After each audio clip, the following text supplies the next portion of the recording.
fantastic start to the day. If some of you with signs want to come over here behind us, make for good photos, live streaming, and they can see the crowd, that would be fantastic. Sure, why I can't not? help but don't block the Climate Solutions Accelerator tablecloth, for God's sake. No, that's not my job. Okay, so thanks again. So I'm Susan Hughes-Smith. I will MC for us today. And we are going to kick today's event off with Miles Warren, who's a 5th grader at School 12. Let's go, Miles!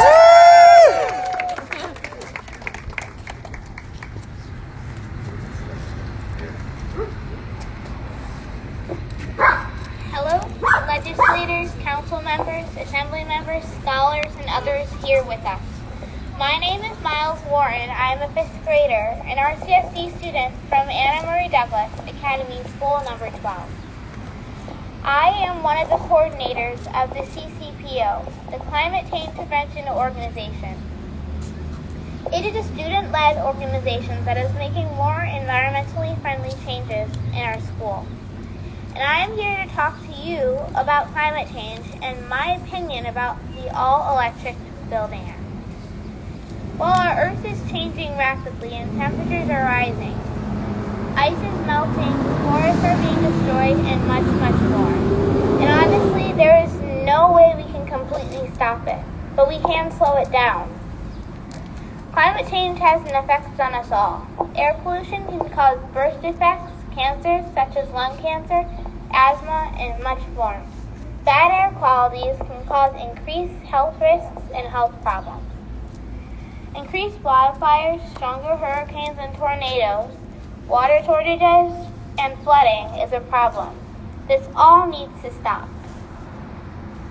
Up to 150 animal species go extinct in one day.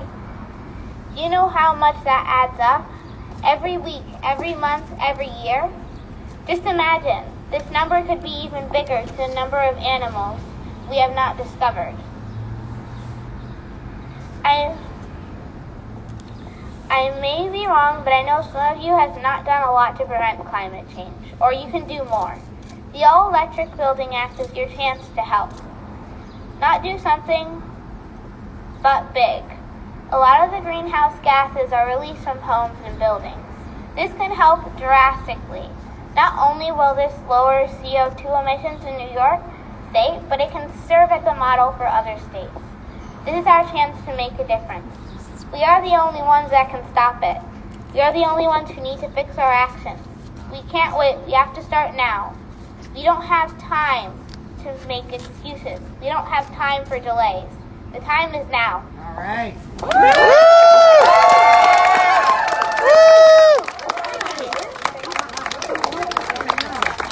Nice job, Miles. All right. Okay, thank you, Miles. So we're here at this particular location because the factory, this complex, is electric. It's not using fossil fuels to heat it, and so I'd like to invite Luke Dutton to come on up and share a little bit about his property. Let's go, Luke! Hey everybody, I'm Luke Dutton. We do a lot of adaptive reuse, redevelopment around here, and we've converted almost this whole block is all actually heated solely with electricity, okay? And a lot of the restaurants and different mixed-use spaces function on that, so it's a real testament to what you can do with building electrification, and no one even knows it's here. This whole thing runs like that. All the tenants love it because it's real efficient. It's cheap for their pocketbooks, but their spaces are comfortable, and they really enjoy being here because their spaces are warm when they want them, cool when they want them, and they're not paying a lot of money for it. And all while saving the earth, and that's why we do it. We see it's a great way to take an old building that was, very wasteful. They weren't insulated well. They had really inefficient boiler systems, things like that.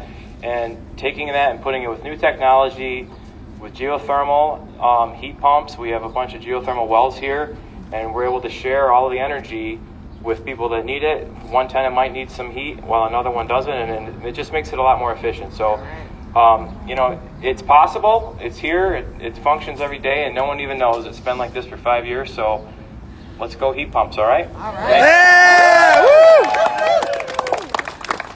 Fantastic. Thank you so much, Luke, for your leadership in this space.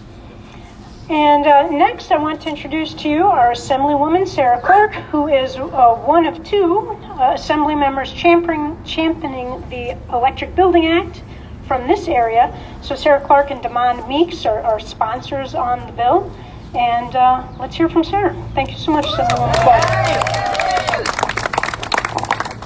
You can always use my first name, Sue. I like it actually the best. Hi, I'm Sarah. So I stand here before you, as a semi-new assemblywoman, but someone who spent 20 years working in the U.S. Senate as a staffer, and over the years had many experiences around climate change and meeting with advocates, including a new mom who spent her maternity leave reading about climate change and came into my office devastated and cried the whole meeting. So I don't recommend reading about climate change when you're on maternity leave. And then I've had constant, meetings with students from around here, and they really look at me and my generation as somewhat disappointing, as people who had a voice and ability to start moving on things and didn't. And I really took it to heart. And really said, we have to be bold at this point, right? Like, we can't continue to just bury our heads in the sand and say someone will fix it for us, right? We have to figure out how we're going to do it ourselves. So then I ran for the assembly, and now I'm here, and now I can follow Miles' advice and work on legislation that will do just that, and will maybe just start making our children proud of us, that we are trying to build a world that's better for them as we move forward. I am a mom myself, so the disappointing look is what I'm used to. But really, what we need to do is, change is hard, right? But Luke just told us he did it 5 years ago. No one even knows, and it's working just great. But it's hard, and we have a fight. But here in New York, we put into law very ambitious climate goals. And we have yet to come up with an answer of how we're going to get there. The All-Electric Buildings Act is that first step. It is one of the things we know that if we electrify our buildings, it's much easier to change the source power into something renewable, and therefore we're not doing it house by house, building by building, which is much more expensive and much more difficult to do. We also know that we can protect those who can least afford to pay for it. We can figure out programs to make sure that we're doing that. We can also create jobs. There's so many benefits to it besides just the fact that we're actually taking steps to meeting ambitious climate goals, reducing environmental hazards, environmental risks in our own homes. Heat pumps are much cleaner. They're much more efficient.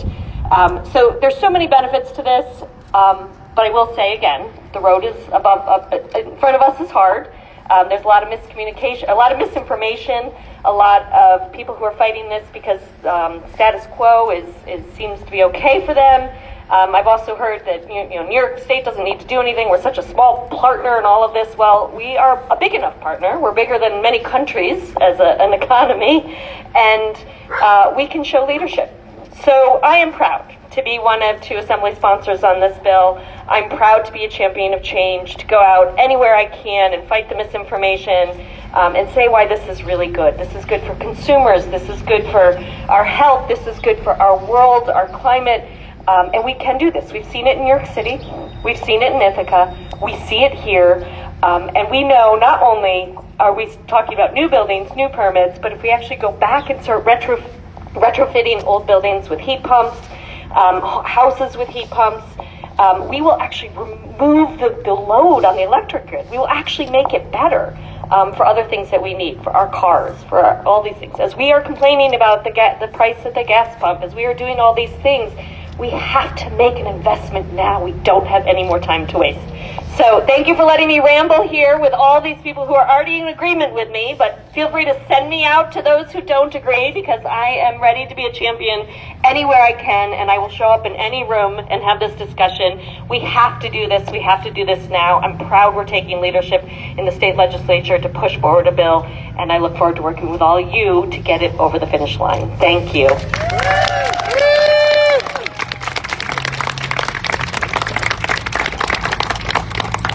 Thanks so much, Assemblywoman Clark, for those words and really, truly for your leadership on the issue of climate change in the Assembly.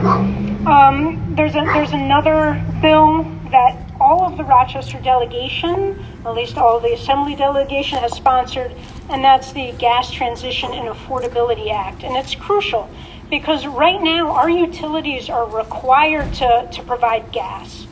And that, of course, is the opposite of what we need for addressing climate change. So we have to bring utility law or public service law in alignment with our climate law. So I'm so grateful that all the Assembly members, Assemblymember Devon Meeks, Jen Lunsford, Sarah Clark, and Harry Bronson have all signed on to support that piece of legislation, as has Senator Brooke.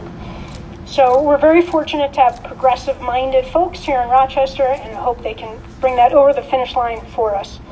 So these bills are vital to putting the framework into place to begin our transition off of fossil fuels.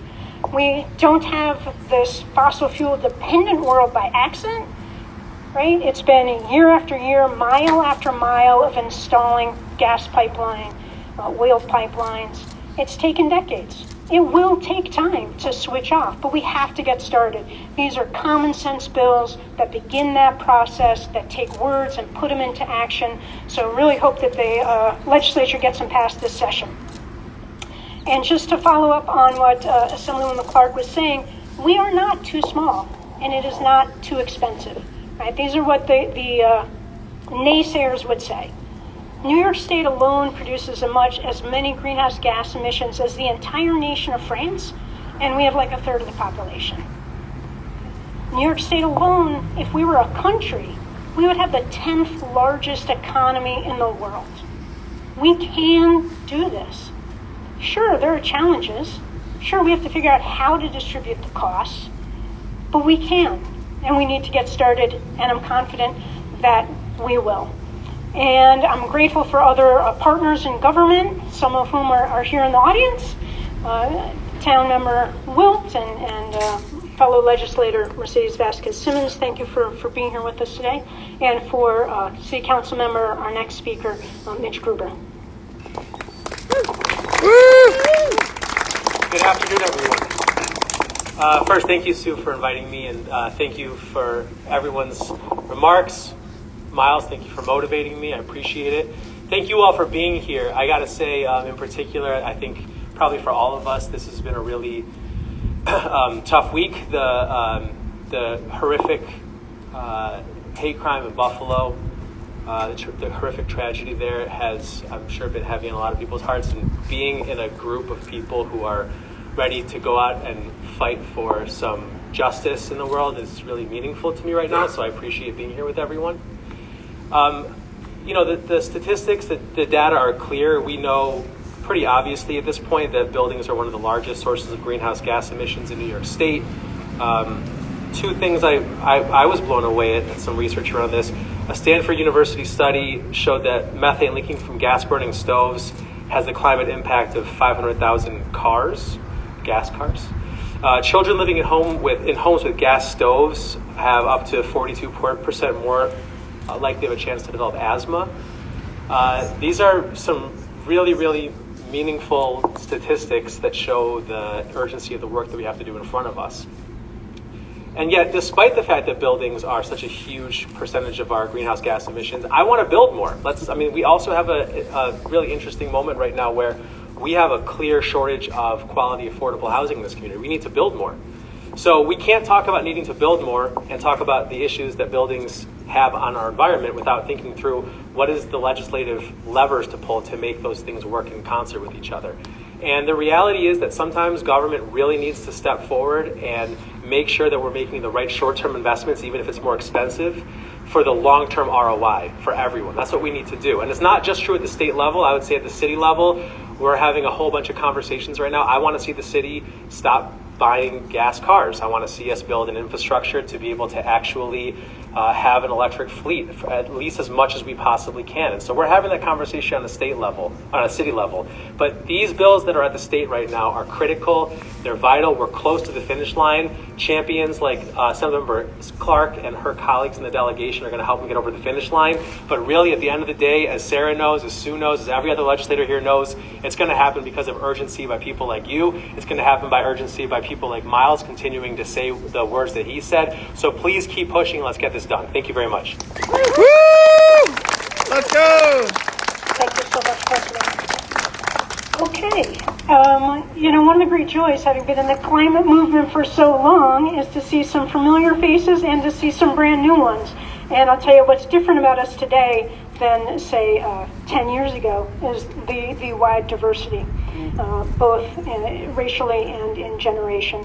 And so I invite next to the podium Katie Marshall from Sunrise, Rochester. Of course, a problem for a 20-year-old.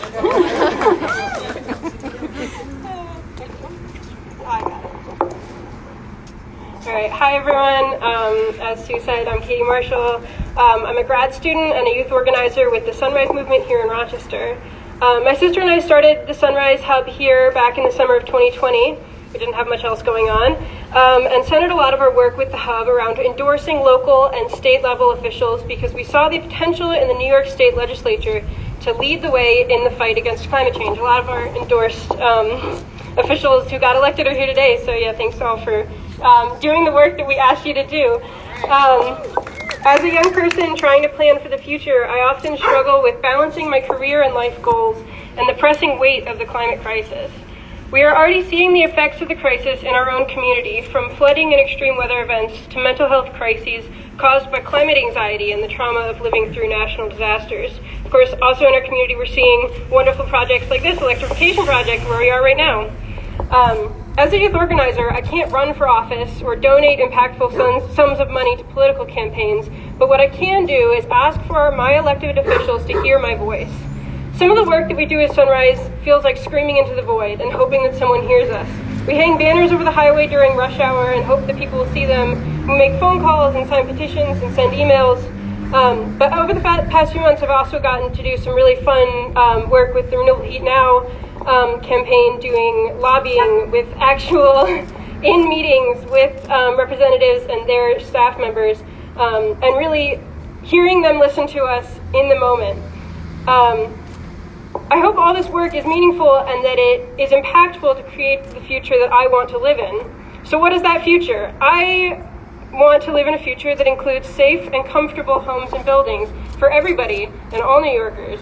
The All Electric Building Act would start this transition by investing in proven electric heating and cooling technology for newly constructed buildings, instead of increasing the amount of fossil fuel infrastructure, which needs to be phased out. We don't need more of it. The fossil fuel industry has the ear of so many politicians in Albany and is spreading a narrative that this legislation is too much, too fast. I say that it is just the start of the change we need and that it is almost too late. In order to reverse the impact of climate change and to preserve a livable future for people like me and for like Davis and all of these wonderful young people out here, are you Miles? Miles. Sorry, Miles Davis, you know? I think that's what's in my head. Sorry about that, kiddo. We need to create bills like this to create a swift change to the ways that we think about infrastructure. New York is in a position right now to lead the country forward. So I'm here on behalf of our youth to ask that our elected representatives in Rochester, other than Sarah Clark and Demond Meeks, be like them, and across the state to pass this All Electric Building Act. Thanks, guys. So, Katie. Thanks so much, Katie, for your leadership, for motivating the youth. And our last speaker is Sarah Studwell from the AMPT campaign for... Thank you. Hello, and thanks everyone today for showing up for clean air and healthy homes. My My name is Sarah Studwell. I'm here as a Causewave employee and as a member of the AMPed Go All Electric Coalition. There are several people here from AMP today, which makes me smile, it makes me happy. AMPed is a partnership of dozens of organizations that are mobilized around sustainably meeting our region's energy needs. And that's across municipalities, nonprofits, and the for-profit industry. And it's that kind of collaboration that we need to make the level of change that's needed. At AMPed, our purpose is to support the transition of organizations, vehicles, and buildings to technologies that are powered by carbon-free electricity throughout the Genesee Finger Lakes region. So much of the energy that's produced in New York State is already fossil fuel free. In our upstate New York region, it's almost 91% fossil fuel free. So when we plug into that grid, we're taking advantage and getting all of the benefits of that clean energy. And those benefits are things like lower operating costs and efficient buildings, and it's also healthier and more equitable housing. So at AMPed, our goal is to show organization leaders that this transition is attainable, it's smart for business, and it's good for all of us. At Causeway, where I work, we find ourselves often repeating Gretzky's tried and true advice: skate to where the puck is going, not where it has been. Our buildings will be all electric, and smart businesses are starting that transition now or are already there. So AMPed will continue to be a resource for local organizations in this transition. We're connecting business leaders and organization leaders to kind of verifiable information, professionals who can help, webinars like we had a really great one today with Block Power, and information about local success stories. So the business leaders who already believe in it, have done it, and have experienced the benefits firsthand. Passing the All-Electric Building Act is a crucial step on the path to sustainably meeting our region's energy and housing needs in New York State and in the Genesee Finger Lakes region. So thank you all for showing up today. All right. So thank you everyone for coming. I don't know if you're like me, there are those days where you just feel like you look out at the world and the folks around you and you think, why don't you care half as much as I do? And when I'm with you, I know that you care as much as I do. And that's very restorative to me. So thank you very much for showing up today. Enjoy some tacos, some time talking with each other, happy hour at Nosh, and enjoy the wonderful day and the weekend. Thank you.